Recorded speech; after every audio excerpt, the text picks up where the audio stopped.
Le nom de Fernand de Magellan est gravé à jamais dans l'histoire de l'exploration maritime. À une époque où la Terre était encore largement méconnue, il fut l'instigateur d'une expédition incroyable qui changea notre compréhension du monde. Sa mission, soutenue par la couronne espagnole, allait démontrer qu'il était possible de faire le tour complet du globe, confirmant ainsi l'idée que la Terre était ronde et ouvrant une nouvelle ère de commerce et de découverte. Le contexte est le début d'une aventure titanesque. Magellan, né en 1480 dans le nord du Portugal, est d'abord formé comme navigateur au service de la couronne portugaise. Il se fait remarquer dans plusieurs expéditions vers les Indes et l'Afrique. Cependant, après plusieurs différends avec le roi du Portugal, il décide de se mettre au service de l'Espagne, qui cherche alors à ouvrir une nouvelle route commerciale vers les épices. Convaincu qu'il pourrait atteindre les îles des épices en naviguant vers l'ouest, il propose son projet au roi d'Espagne, Charles V. Ce dernier, voyant dans ce plan une opportunité d'outrepasser le monopole portugais sur les routes maritimes orientales, accepte de financer l'expédition.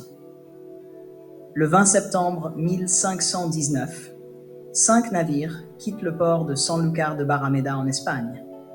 L'objectif est de trouver un passage vers l'ouest qui permettrait de contourner le continent sud-américain et d'atteindre les riches îles des épices.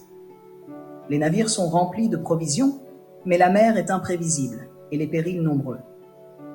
Une personnalité implacable, Magellan était connu pour son caractère autoritaire et inflexible, parfois même tyrannique.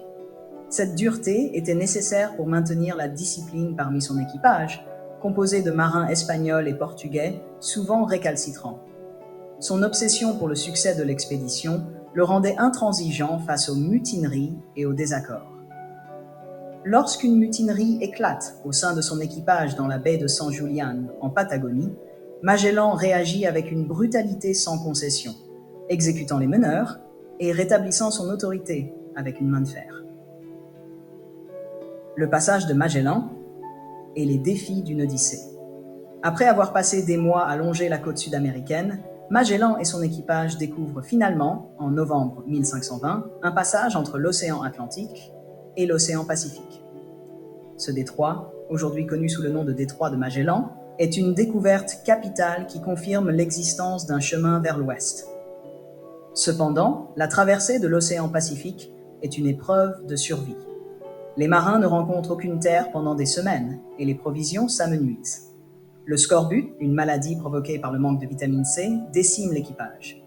Les hommes souffrent terriblement, leurs dents tombent et leur peau se couvre d'ulcères. Certains marins en viennent même à mâcher du cuir pour apaiser leur faim. Pire encore, des récits terrifiants rapportent des actes de cannibalisme parmi l'équipage. Dans le désespoir, des marins auraient mangé des membres de leurs compagnons décédés pour survivre, un fait qui marque cette odyssée d'une note macabre. L'arrivée aux Philippines et la tragédie. Après des mois d'errance dans le Pacifique, l'équipage arrive enfin dans l'archipel des Philippines en mars 1521. C'est ici que le voyage de Magellan prend une tournure tragique. Désireux de convertir les populations locales au christianisme et d'étendre l'influence espagnole, il s'implique dans un conflit local sur l'île de Mactan. Le 27 avril 1521, Magellan est tué au cours d'une bataille contre le chef local Lapu-Lapu. Son corps, selon certains témoignages, aurait été dépecé et mangé par les guerriers indigènes, ajoutant une dimension encore plus sombre à cette expédition. Le retour héroïque de l'expédition. Malgré la mort de leur chef, l'équipage, sous la direction de Juan Sebastián Elcano, poursuit le voyage. Après avoir atteint les îles des Épices, ils entament le long et périlleux voyage de retour vers l'Espagne en contournant l'Afrique. Le 6 septembre 1522, après près de 3 ans d'un périple épuisant, le navire Victoria, le seul rescapé des 5 navires initiaux, revient en Espagne.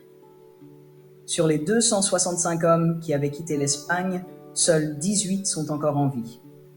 Ils sont les premiers à avoir accompli un tour complet du globe. Ce que faisaient les marins pendant le voyage. Durant cette longue odyssée, la vie à bord des navires était extrêmement rude. Les marins passaient la majorité de leur temps à entretenir le navire, à réparer les voiles, à cuisiner de maigres rations et à gérer les provisions. Beaucoup souffraient de maladies, d'infections et de blessures mal soignées. Ils devaient également faire face aux caprices de la mer, avec des tempêtes, des vents violents et des calmes plats qui pouvaient durer des semaines.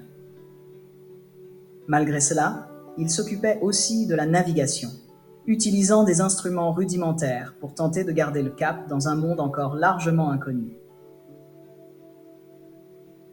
L'héritage de Magellan. Magellan n'a pas survécu pour voir l'aboutissement de son expédition, mais son nom reste à jamais associé au premier tour du monde.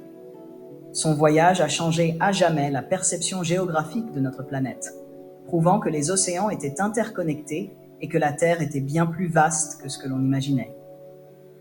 L'héritage de Magellan est aussi celui d'un homme de courage, d'ambition, mais aussi de tragédie, car son obstination et son désir d'explorer l'ont conduit à la mort. Merci de bien vouloir liker cette vidéo et surtout de vous abonner. À bientôt.